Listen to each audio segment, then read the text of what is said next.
à Benzi Musique.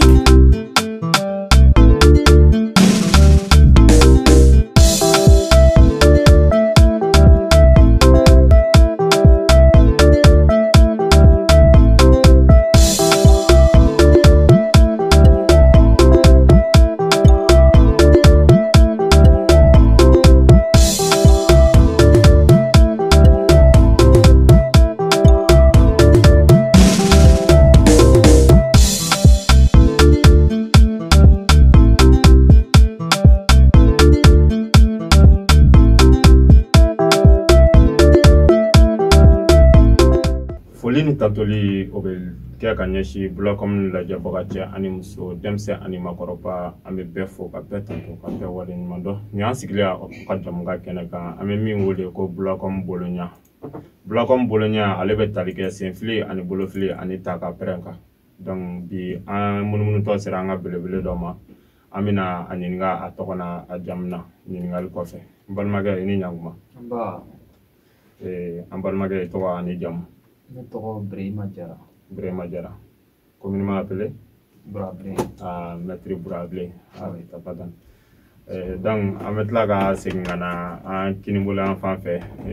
belebele dɔ fana sigilen ma an bolokɔrɔ ye n balimakɛ tɔgɔ ni jamu. Sirama Kulubali. Sirama Kulubali. Ah, ok. Sirama Kulubali tɔgɔ wɛrɛ bɛ yen min t'o ye o ye. Karamɔgɔ. Karamɔgɔ. Ah, ok. Donc karamɔgɔ an b'i fo dan tɛ foli min na. O kɔfɛ an b'a yira an lajɛbaga jɛkulu la ko aw ka page aimé ka partager n'o kɛra ɲininkali nataw la a bɛna faamuyali belebeleba sɔrɔ o la. Burabilen Maître Birahima e bɛ art martiaux sugu jumɛn kɛ? Ne bɛ kung fu de kɛ Maître. Kung fu. Kung fu Shaolin. Kung fu Shaolin. Oui. Donc Kung fu Shaolin na i bɛ combien degré la nin na? Bon, ne ye 4e douane Kung fu la. Kung fu la. Donc i bɛ Kung fu min na association dɔ ou a bɛ fédération na? Ne bɛ fédération yɛrɛ de la, ne yɛrɛ ye fédération membre ye, n ka salle affiliée don fédération na. Ok. Donc an ka foli belebeleba bɛ ye ka ɲɛsin Kung fu ma bi nin waati in na. Donc Maître Birahima e yɛrɛ sigiyɔrɔ bɛnnen don yɔrɔ jumɛn ma? Ne bɛ Ɲamakɔrɔ. Ɲamakɔrɔ fan n bɛ Ɲamakɔrɔ kɔkɔ nɛgɛnbɔni kɛrɛfɛ an ni Kalaban de ka surun kosɛbɛ parce que famille fila dɔrɔn de b'anw yɛrɛ ka so ni Kalaban cɛ. Ɲininkali kɔnɔna la salle b'i bolo Ɲamakɔrɔ yen? Salle bɛ ne bolo Ɲamakɔrɔ, ne yɛrɛ n ka salle dayɛlɛ daminɛ Ɲamakɔrɔ de, Ɲamakɔrɔ précisément Ɲamakɔrɔ groupe scolaire la n'u b'a fɔ o ma ko Ɲamakɔrɔ école-soba. N ka salle fɔlɔ n y'o dayɛlɛ yen nɔ. O b'a yira k'a fɔ salle ninnu ka ca dɛ? Bon dɔɔni, salle ninnu ka ca dɔɔni. I bɛ se k'i da don a la a n'a kɛyɔrɔw la? Ok, ne ye n ka salle fɔlɔ dayɛlɛ Ɲamakɔrɔ école-soba la. Salle filanan an y'o dayɛlɛ Yirimajɔ Zerni na cour d'appel kɔfɛ. Sabanan an y'o dayɛlɛ Musabugu yan nɔ yɛrɛ an tun bɛ entraînement yɛrɛ kɛ hôpital kulu kɔnɔ mais sisan an yɛlɛmana Yirimajɔ terrain fanfɛla na Musabugu terrain fanfɛla na ten dɔn. Salle an tilala k'an sɛnsɛn ka taa fɔ Narena mara la. An ye salle fila dayɛlɛ o village dɔ la yen n'an b'a fɔ o ma ko Baɲa ani Sebekura an ye salle dɔw dayɛlɛ yen. An tilala ka na tout dernièrement an ye salle dɔ dayɛlɛ Tabakɔrɔ. Atitebugu Tabakɔrɔ. An ka salle tɔgɔ ko Damonzon Club. Damonzon Club. Damonzon kelen-kelen? Oui. Ok. Donc o kɔrɔ ko cɛfarinsi caman bɛ bɔ yen. N'Ala sɔnna. Donc aw yɛrɛ tulo bɛ nin na dɛ Maître b'a ka salle bɛ quartier caman na i n'a fɔ a sera fo burusi kɔnɔ dugu dɔw yɛrɛ la donc nin b'a yira an na k'a fɔ ko art martiaux ale kɛn bɛ sɔrɔ ka nafa dɔ sɔrɔ a la bi a bɛna i da don nafa min na k'o fɔ an ye pour que an yɛrɛ fana bɛ se ka faamuyali sɔrɔ o la. Donc bi Musabugukaw aw yɛrɛ ɲɛ b'a la k'a fɔ k'a ye dɔ dayɛlɛ Musabugu donc toujours Bulacom b'aw yɛrɛ fana fɛ yan a ye page aimé a ka partager n'Ala sɔnna ma a bɛna kunnafoni nataw sɔrɔ. Maître Burabilen e yɛrɛ ye art martiaux daminɛ k'a daminɛ i ka waati dɔnnen na ka n'a bila bi la a bɛ san joli bɔ? Bon, ne ye art martiaux daminɛ dans les années 2000 n taalen seconde cycle la n camarade de classe dɔ tun bɛ yen o de tun bɛ kung fu kɛ il était impressionnant ka fɛn o fɛn bɛ kɛ i b'a sɔrɔ i b'a dɔn ko ani mɔgɔ tɔw différence b'u ni ɲɔgɔn cɛ an taalen 8e année la sisan ne y'a fɔ a ye ko ne bɛ fɛ ka don ko arts martiaux la taara ni ne ye maintenant ne y'a daminɛ o cogoya la donc k'a daminɛ o la i kɛlen kɔ ka arts martiaux daminɛ ka na se bi ma i bɛ se k'i da don gɛlɛya damadɔni dɔrɔn na k'o fɔ an ye i ye gɛlɛya minnu sɔrɔ i hakili bɛ min na. bon ne bɛ se k'a fɔ gɛlɛya ninnu ye leçon de ye quoi diɲɛlatigɛ fɛn o fɛn n'i b'a kɛ nɔgɔ ni nɔgɔya b'a la gɛlɛya bɛ k'a la maintenant gɛlɛya ninnu ne b'olu bila minɛn min kɔnɔ o ye leçon de ye i bɛ se ka leçon minnu ta don n'a nataw la n'i bɛ se ka kɛ exemple ye k'u yira mɔgɔ la sinon fɛn o fɛn ni nafa b'a la gɛlɛya b'a la bon o gɛlɛya fitinin ye min ye o ye komi n y'a f'i ye cogo min na n ko n y'a daminɛ k'an to 8e na ne sera 8e 9e ne mɛnna DEF nɔfɛ an ka mɔgɔw ye empêché entraînement na o wagati o y'a gɛlɛya dɔ ye parce que u y'a bɛɛ da ko arts martiaux ko in de don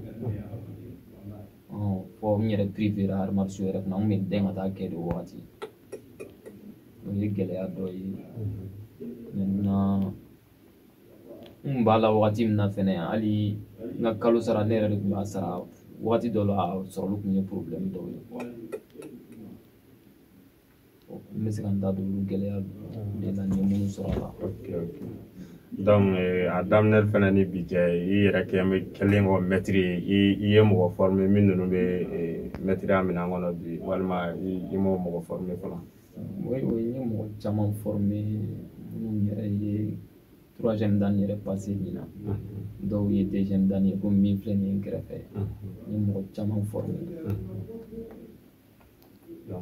an m'an sɛnsɛn ka na maître kɛrɛfɛ komi ale yɛrɛ fɛnɛ a ye finman siri donc a bɛ se ka dɔ fɔ maître ba yɛrɛ kan maître karamɔgɔ tɛ voilà maître Kara e ni maître ka baara kɔnɔna la e yɛrɛ bɛ se ka nafa jumɛn de fɔ maître yɛrɛ kan sisan maître ka dɔ fɔ maître kan min bɛ se ka mɔgɔw la convaincre ka na hali bi maître ka salle ma i n'a fɔ élève kunda i n'a fɔ den parents yɛrɛ pour que k'olu attirer ka kɛ maître kan e yɛrɛ bɛ se ka nafaba jumɛn de fɔ maître kan sisan maître yɛrɛ ye mɔgɔ min ye pour que mɔgɔw k'a dɔn hali bi quoi. bon o ye cɛsiri de parce que ni mɔgɔ b'i bolo i n'a fɔ karamɔgɔ b'a k'i bolo i mɔgɔ mana jɔ a la tuma o tuma i ka se k'a sɔrɔ a ka baara kɛ ɲɔgɔn fɛ bon ni yɛrɛ ni arts martiaux jateminɛ i b'a sɔrɔ o ka dɔgɔn quoi parce que dɔw bɛ yen nɔ bon fo ka taa dɔnniya ɲini yɔrɔ wɛrɛ de la mais ale fɛ baara bɛɛ ka nɔgɔn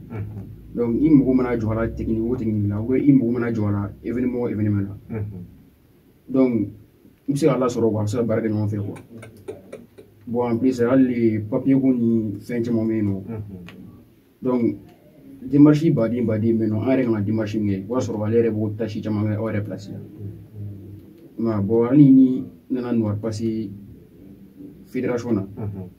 fɛn baden mais démarche baden b'o la ne yɛrɛ t'o kalama donc ale b'o bɛɛ kɛ an place la quoi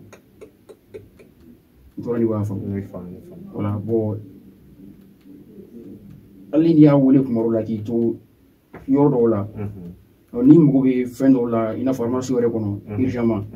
donc n'i kɔni mago jara o na arts martiaux fan o fan kɔni donc i bɛ satisfait quoi. maître b'a satisfait quoi. donc n bɛ se k'o de fɔ fɔlɔ. kuma ka gɛlɛn k'a yira dɔrɔn k'a fɔ ko aw ka maître ye mɔgɔ min ye a bɛ ekɔliden yɛrɛ de ka tâche rempli ye quoi. voilà e kan ka ko min kɛ i bɛ taa sɔrɔ n'i ye mago jɔra a la dɔrɔn n'i y'a fɔ dɔrɔn i b'a sɔrɔ a kɛlen don ka ban donc o bɛ maître dafa yira k'a fɔ ko maître bɛ jɔyɔrɔ min na an bɛ dugawu de kɛ ala k'a mɛn an ɲɛfɛ ala k'an yɛrɛ kɛ kɔmɔgɔ barikalenw ye donc an bɛ segin ka na maître ba ma fɔlɔ kana ɲinɛ e yɛrɛ kɔ dɛ n bɛ tila ka na tugu i la tuguni grand maître. oui maître. donc aw bɛ ka discipline min kɛ discipline in lakodɔnnen don Mali kɔnɔ kosɛbɛ kosɛbɛ est ce que bi maliyɛnw ye discipline faamuya i n'a fɔ e yɛrɛ bɛ k'a laɲini cogo min na e ye faamuya min sɔrɔ a la est ce que maliyɛnw y'a faamuya ka se o niveau ma. oui an bɛ ka discipline min kɛ sisan maliyɛnw y'a faamu kɛrɛnkɛrɛnnenya la ne yɛrɛ ko ko n bɛ kuma yɛrɛ ne b'a fɔ kung fu ye arts martiaux ye jama bɛ min bolo Mali la yan nɔ sisan parce que ni fédération yɛrɛ ka niveau la ni y'an ka lisansiw dama ta k'a lajɛ o ka ca kosɛbɛ bi an bɛ yɔrɔ min na ɲinan yɛrɛ hali an ye passage de grade min kɛ supérieur min kɛ n'i y'olu bɛɛ jateminɛ i b'a dɔn ko jama b'a la parce que an ka premier douaniw yɛrɛ taara fɔ moyen bɛrɛ t'u jɛ 400 personnes na deuxième danu taara 100 na troisième danu dans les 80 et quelques o bɛɛ b'a yira n'i y'olu test ninnu to jateminɛ i b'a yira k'a fɔ ko mɔgɔw bɛ k'a faamu mɔgɔw bɛ ka na la n ye faamuyali sɔrɔ o la mɛtiri e yɛrɛ ka salle kɔnɔ a la weleweledakan jumɛn de b'e bolo ka ɲɛsin denmansaw ma min ninnu ma arts martiaux in faamuya parce que dɔw b'u den don arts martiaux la pour que a degun de ta ka b'u kan a ye tɔɔrɔ a mankan ka ca donc k'a teriw b'a la f'a ka don a la mais u m'a faamuya ka na denmisɛnninw don a la weleweledakan jumɛn de b'e bolo ka ɲɛsin olu ma pour que u bɛ se ka fɛn in faamuya hali bi. Bon, ne bɛ weleweleda min da denmansaw la o ye de arts martiaux nafa bonyali kama bɛɛ kan k'i ɲini ka don a la hali mɔgɔkɔrɔbaw yɛrɛ kan ka ɲini ka don a la de un n'i bɛ arts martiaux kɛ a b'i kɛnɛya fɔlɔ sport yɛrɛ ye kɛnɛya ye filanan n'o ye discipline et éducation o b'a la sabanan ye ni mɔgɔw yɛrɛ b'an bɛɛ filɛ ni min ye n'o ye kɛlɛ ye o de bɛna fɔ troisième position yɛrɛ la arts martiaux idée b'o de yira k'i défend quoi ka se k'i yɛrɛ défend ka mɔgɔ yɛrɛ défend o de bɛna fɔ arts martiaux nafa yɛrɛ laban yɛrɛ la de un i b'a sɔrɔ école la indiscipline bɛ yen écoleden dɔw bɛ kɛ kɛɲɛkɛ ye écoliso yɛrɛ la u b'u ban école ma u bɛ se ka na da arts martiaux la arts martiaux bɛ ladamu don u la i b'a sɔrɔ docteur yɛrɛ bɛ dɛsɛ bana dɔ la a b'a ka furaw bɛɛ kala ka analysew kala ni docteur kɛ dɛsɛra a b'a fɔ k'i ka na sport kɛ i bɛna arts martiaux kɛ i bɛ nafa sɔrɔ an ka maître dɔ yɛrɛ bɛ a fɔ a ka kumaw kɔnɔ ko n'i bɛ arts martiaux yɛrɛ kɛ k'i tɛ sa n'i ko k'a ka explication d'i ma a b'a fɔ ko i tɛ sa kun jumɛn na ni vagabond binn'e kan k'a b'i attaquer muru la a ye muru kɛta e la e y'o bloqué ko i yɛrɛ esquiver k'a m'i kisi saya ma voilà ninnu de ye arts martiaux nafa ye bɛɛ de kan ka ɲini k'a kɛ Mali yɛrɛ bɛ degré min na sisan Mali mago bɛ arts martiaux de la parce que n'i ye arts martiaux kɛlaw jateminɛ bɛɛ bɛ fa la bɛɛ bɛ ba la bɛɛ ka kungo ye ɲɔgɔn ka kungo ye Mali mago b'o de la sisan bɛɛ ni kelenya ka sabati arts martiaux de bɛ se ka na n'o ye n tɛ k'a fɔ ko balontannaw contre la maintenant n'i ye balontan jateminɛ bien vrai que c'est politique nafaba b'olu fɛ yen mais discipline t'olu fɛ yen anw arts martiaux kɛlaw n'anw taara yɔrɔ o yɔrɔ dɔrɔn an b'an kunkolo bugu ɲɔgɔn ye mètre n'i ko min dɔrɔn o de bɛ kɛ Mali mago b'o de la Mali mago bɛ ladamu na jeunesse kunda n'i ye jeunes jateminɛ bi bɛɛ i kɛlen don ka sira bila wagati dɔ bɛna se yɛrɛ i ko ni Mali ko k'a bɛ cɛ ta kɛ problème tɛna na u bɛ tila ka segin ka na an ka salle ninnu de kɔnɔ yan an sigilen don o kan yɛrɛ an tɛ ka an b'a dɔn o bɛ kɛ don n'a nataw la parce que n'i bɛ sport kɛ o y'i arts martiaux kɛ précisément o y'i ye cɛ dɔ de ye hali surasiya formation ninnu olu tɛna gɛlɛya i bolo o bɛ nɔgɔya i bolo n'o y'a sɔrɔ 100% don e bɛ na 50% de ta i ka bana fɛnɛ bɛ dɔgɔya o ye jagoya de ye parce que arts martiaux la an bɛ hakili ni farikolo de bɛ labaara ɲɔgɔn fɛ n'o kɛra i bɛna kɛnɛya i m'a ye nin fɛn belebeleba ninnu i bɛ kisi ka bɔ ninnu bɛɛ ma i bɛ nafa fɛnɛ sɔrɔ ninnu bɛɛ la o de kama u kana n'an bila kɛlɛ minɛn dɔrɔn kɔnɔ ou bien k'u denw ta ka b'u da la dɔrɔn o tɛ quoi o y'a idée laban dɔrɔn voilà n b'o wele ka da de da denmansaw ani arts martiaux ka di mɔgɔ minnu ye an bɛɛ ka an sɛbɛn don a ma n'Ala sɔnna ma Mali a bɛ ja Ala k'a ja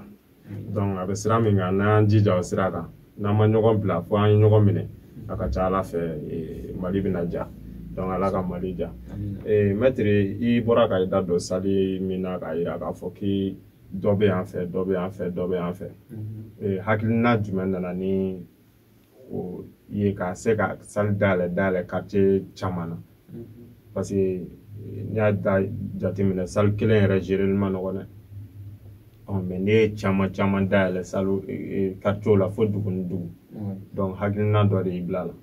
i bɛ se k'i da don hakilina la kumakan damadɔni na pour que lajɛbaga jɛkulu bɛ se ka faamu sɔrɔ a la cogo min. Hakilina min ye ne bila ka sali dayɛlɛ yɔrɔ la o ye de n ye nafa min sɔrɔ a la n ye nafa min y'a la mɔgɔ tɔw fana ka se k'o sɔrɔ i b'a sɔrɔ dɔw b'a fɔ ko sali kelen gestion ka gɛlɛn kuma tɛ ka se sali caman ma i b'a dɔn Damɔzɔn club la anw kɛlen don ka an ka Damɔzɔn structure de bureau de b'an bolo président b'a la directeur sportif b'a la secrétaire général trésorier et ainsi de suite i b'a sɔrɔ Damɔzɔn problème yɛrɛ u bɛna ne consulter la ne bɛ comme coordinateur de i b'a sɔrɔ u b'u ka projet bɔ u b'u ka planning kɛ maintenant u bɛ na n'a ye ne bɛ n ka idée di a kan dɔrɔn nin bɛ ɲa ou bien nin tɛ ɲa an ka nin bila an ka nin kɛ tan ne bɛ yen o dɔrɔn de kama ou bien n'u mago bɛ ne na baara min na don min na wagati min na ne bɛ n yɛrɛ sacrifier ka bɛn o ma k'o baara in k'u ye hali ni ne t'o baara in dɔn ne bɛ mɔgɔ ɲini min b'o baara in k'u ye parce que an ye n y'a fɔ ye n ko Damɔzɔn club la troisième douaniw bɛ yen premier douane camanba bɛ yen deuxième douane camanbaw bɛ yen tâche dɔ de bɛ di bɛɛ ma i b'a sɔrɔ nin salle kelen-kelenna ninnu bɛɛ la mɔgɔ b'u bolo min b'u kalan don o don i b'a sɔrɔ ne ta bɛ kɛ wagati ni wagati n'u mago bɛ fɛn minnu na ne la généralement i b'a sɔrɔ ne bɛ fɛn o fɛn dɔn ne ka ekɔliden fana bɛ s'a la ne bɛ aw d'i ma o ye ta de ye parce que kalanden karamɔgɔya la o de b'an ni ɲɔgɔn cɛ ne wajibiyalen de don ne k'i kalan ne bɛ se fɛn o fɛn na o bɛ se o ɲɔgɔn na fɔ ni min yɛrɛ y'i ban donc ekɔliden bɔra k'o f'an ye k'a yira k'a fɔ ko barrière tɛ i n'u cɛ donc o b'a yira k'a fɔ kalanden kɔrɔbalen ninnu waati b'i bolo i bɛ to ka u fara ɲɔgɔn kan k'olu kalan donc olu bɛ sɔrɔ ka taga olu bɛ taa di sabu kɔnɔna na ala ka faamuyali ko ɲuman kan an bɛ boli ka na kalanden fan fɛ Maitre karamɔgɔ e yɛrɛ bɛ min kunna nin waati in na mun de kɛlen don k'e kamana gan kosɛbɛ kosɛbɛ plateau in kan n'i yɛrɛ bɛ ka maloya k'o fɔ Maitre ye salle kɔnɔ donc bi i bɛ se k'i den k'o fɔ ne ɲɛna plateau kan parce que kulo t'a la donc o b'a to lajɛbaga jɛkulu dɔw fana bɛ yen min ninnu fana kamana gannen don peut-être n'olu fana sera olu fana ja bɛ se ka gɛlɛya k'a fɔ parce que Maitre kulo t'a la nin waati in na quoi i n'a fɔ ne bɛ salle mun na problème min bɛ yen nɔ awɔ k'a gérer e yɛrɛ min bɛ k'i kamana gan quoi salle in gérer ko la quoi bon comme yɛrɛ y'a f'i ɲɛna cogo min na ale ye coordinateur don bon problème na ne yɛrɛ b'o gérer ka sɔrɔ n m'o fɔ a ɲɛna quoi donc n'ale bɔra kalama dɔrɔn ça va donc n'an bɛ salle mun na dɔrɔn n'a ye mun kɛ dɔrɔn a ka ɲi foyi tɛ k'i kamana gan non foyi i yɛrɛ ko ten awɔ parce que a bɛ ne ka bolo de kan donc ne dɛsɛra mun na ne bɛ se k'o ɲɛfɔ a ɲɛna bon ne ma se mun na i n'a fɔ ne ma dɛsɛ mun na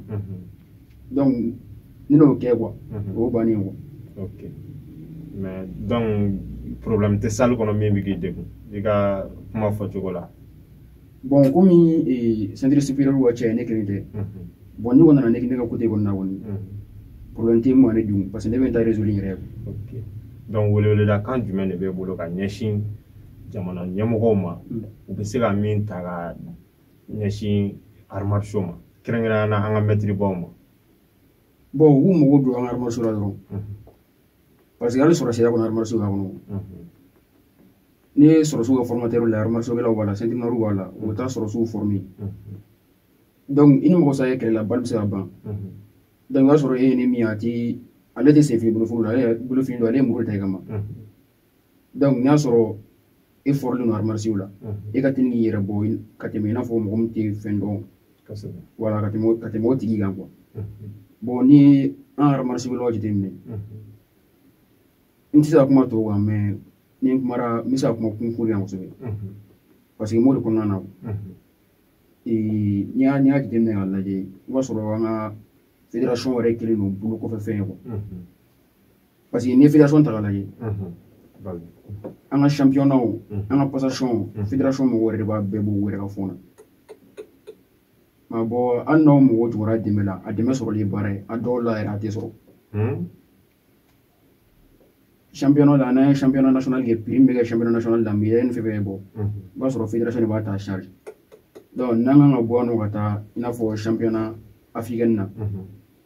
comme san dɔ la an ka mɔgɔ delila ka bɔ an ka taa Togo donc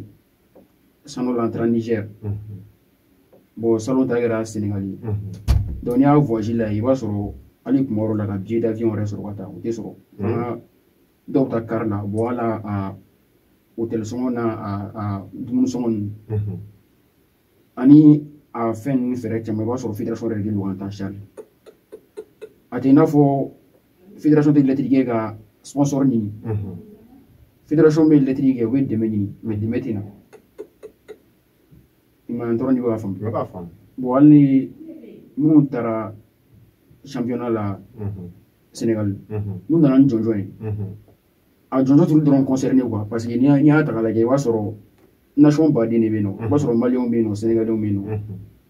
algériens bɛ yen nɔ égyptiens bɛ yen nɔ donc n'a fɔra ko maliyɛnw nana ni jɔnjɔn ye ou bien maliyɛnw nana ni nin jɔyɔrɔ ye c'est à dire Mali ka tɔgɔ jari don quoi a bɛ i n'a fɔ bɔlɔntan o taara drapeau de présenté voilà bon n'u nana n'o fɛn n'u nana n'o jɔnjɔn ye c'est à dire olu man ka tɔgɔ fɛ quoi n dɔrɔn de b'a faamu an n'u bɔra an n'u mana nin fɛn ye n'u kɔni taara jamana kɔni représenté i b'a sɔrɔ yan champion de bɛ ta ka taa quoi bon n'a fɔra ko n'i kɛra champion ye Mali la yan nɔ fédération de b'a jɔ n'i ye i ka tila ka taa kɛ champion ye ou ka taa vice champion yan fɛ donc fédération ka tila ka jɔ ye e yɛrɛ b'a dɔn donc a ma nɔgɔn quoi donc m'u wele da de kɛ k'a ɲɛsin jamana yɛrɛ ma donc c'est à dire basket ni bɔlɔntan ninnu nafa b'u la cogo min na nafa bɛ arts martiaux fɛnɛ la ten n tɔrɔ ni b'a faamu n'i ye bɔlɔntan ta k'a lajɛ ni bɔlɔntan nana ni coupe ye ou n'a nana ni fɛn dɔ ye i b'a sɔrɔ n'i taara ma fɛn bɔ ka di a t'o sɔrɔ a la bon arts martiaux ni arts martiaux ta k'a lajɛ hali ni e ta ma fɛn bɔ ka di a bɛ nafa dɔ sɔrɔ a la parce que a b'a permettre minnu ye arts martiaux kalan n'u nana ni jɔnjɔn ye u bɛ se ka kɛ formateur u bɛ se ka sɔrɔsiw former o yɛrɛ bɛ se ka kɛ sɔrɔsiw se ka kɛlɛ kɛ voilà donc o weleda de bɛ ne bolo k'an ci i n'a fɔ Mali yɛrɛ fédération ma i n'a fɔ kɛrɛnkɛrɛnnenya la ministère de la sport donc u b'u hakili to c'est arts martiaux kɛlaw la quoi kun fugula dɔrɔn tɛ arts martiaux kɛlaw bɛɛ quoi inchallah an bɛna weleweleda ka kɛ ka ɲɛsin u ma ni ala sɔnna ma u bɛna an jaabi don n'a nataw la donc an b'an munumunu ka na mɛtiri b'a fan fɛ komi temps tɔ man jan bilen mɛtiri bura bilen e yɛrɛ ɲɛ b'a la dekun caman bɛ Mali arts martiaux kɛlaw kan donc n'a sɔrɔ i bɛ se ka weleweleda kan min kɛ ka ɲɛsin ɲɛmɔgɔw ma u k'u hakili to arts martiaux la pour que u ka se ka caman wuli ka bɔ a dekun kan bakurubaw donc i k'i da don o la pour que kan kana na tan tigɛ ma bon karamɔgɔ ye siriman caman fɔ a la o i b'a dɔn hali ka dan sécurité in dɔrɔn ma teni n'u ye arts martiaux kɛlaw ta i b'a sɔrɔ formation dɔɔnin b'olu la quoi u bɛ se ka t'olu dege marifaci dɔrɔn na teni ka di minnu ye hali n'i taara championnat la n'i kɛra champion ye n'u ma se ka foyi d'i ma u t'i ɲininka fɛn min ka di ye n'i bɛ se ka kɛ porteur ye minnu bɛ porteur fɛ u k'o olu kɛ porteur ye minnu bɛ fɛn wɛrɛ fɛ u k'a ɲini ka fɛn dɔ ɲini ka d'olu ma yalize minɛ k'a lajɛ Daba Moribo kɛra double champion ye du monde ye o mais n ko Daba tun tɛ baara la fo Bube nalen de ye Daba ta ka taa n'a ye comme chargé de mission primature la e k'o n'o ɲɔgɔnnaw ta k'o layɛ bani i b'a sɔrɔ champion ba caman bɛ tɛmɛ foyi u tɛ foyi sɔrɔ u bɛ médaille jaranen ta ka bila i kana ne yɛrɛ ye championnat international dɔ kɛ o ne taara Togo maintenant an taara condition min na ne b'o dɔn an nana condition fɛnɛ na an b'o dɔn foyi État tɛ foyi de kɛ sport individuel kɔni u ka sira foyi tɛ anw na ka sɔrɔ u bɛ nafa min sɔrɔ anw na ne ma la n'u b'o sɔrɔ tɔw la dɛ Mali kɔni bɛ nafa min sɔrɔ a ka arts martiaux kɛlaw la a t'o sɔrɔ sport kɛla tɔw la parce que anw bɛ nafa fila de kɛ sport nafa bɛ yen an bɛ se ka défensive fɛnɛ nafa kɛ i b'a sɔrɔ généralement i bɛ corps ɲini Mali la yan nɔ i arts martiaux kɛla i t'a sɔrɔ mais n'i donna de u bɛ sɔrɔ ka valeur k'i la i b'a sɔrɔ généralement hali u ka papier tɛ bɔ i kɔ u ka foyi tɛ k'i kɔ u b'aw de ta k'o kɛ commandow ye k'aw ta ka taa u ka unité spéciale ninnu na ko parce que k'aw ye arts martiaux kɛla ye alors que n'u taara fédération na fédération ka meilleurs d'u ma dɔrɔn baara bɛ nɔgɔya olu de bolo o de kan na de bolo ka fɔ Mali autorité ye donc ala ka faamuya ko ɲuman d'an ma nin bɛ dansigili kɛ bi baro la an balimakɛ belebele min kun b'an bolokɔrɔ ka bɔ ɲamakɔrɔkaw fɛ yen mɛtiri Bura Jara donc ale kun nana an ka wele jaabi an b'a n'a ka kalanden fo n'o ye karamɔgɔ ye donc u bɛ arts martiaux min na n'o ye kung fu ye donc u nan'u da don damadɔni na k'a fɔ an ye dekun min bɛ Mali arts martiaux fɛnɛ kan donc u da don dɔɔnin na an bɛ Ala de deli Ala ka dekun ninnu wuli ka tila ka sanbɛ da fɛnɛ ka aw ye ko Ala k'an ka san yɛrɛ caya Ala ka hinɛ an ka taabolo la Ala k'an mɛn ka saraka bɔ ye Ala ka Bulacom TV yɛrɛ taa ɲɛ donc a ɲɛmaaba n'o ye Kuruma ye an bɛ Ala deli san wɛrɛ ɲankuma o b'a sɔrɔ faama dɔ yɛrɛ na bɛ belebelew la belebele dɔ d'a ma n'o ye mobili kumaba dɔ tɔgɔ ko aranji Ala k'o nɔgɔya ye an n'a ye Ala ka garidiya sanuma d'a ma Ala ka Bulacom TV baarakɛla bɛɛ lajɛlen Ala k'an bɛɛ dɛmɛ kira hɔrɔma kɔsɔn sɔli ala rasul donc